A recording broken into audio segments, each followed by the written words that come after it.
Hello everyone, আজকে আমরা জানবো একজন চলচ্চিত্র অভিনেত্রী সাই পল্লবী সেন্তামরাই কানন এর জীবন কাহিনী। তিনি 1992 সালের 9ই মে তামিলনাড়ুর কোয়েম্বাগড়ে একটি মাদাগা পরিবারে জন্মগ্রহণ করেন।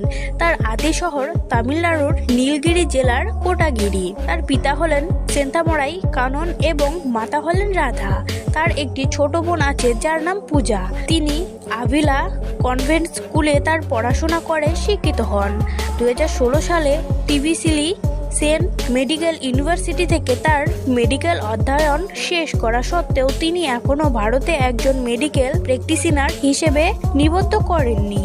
তিনি তামিল, ইংরেজি, হিন্দি এবং জর্জিয়ান ভাষায় কথা বলতে পারেন। তিনি একজন অভিনেত্রী ও নৃত্যশিল্পী। তিনি সিনেমার মাধ্যমে মালয়ালম এবং তেলুগু ভাষা শিখেছেন। ভিডিওটি এখানে শেষ করলাম। ভিডিওটি ভালো লেগে থাকলে একটি লাইক করবেন এবং সাবস্ক্রাইব করে পাশে থাকবেন।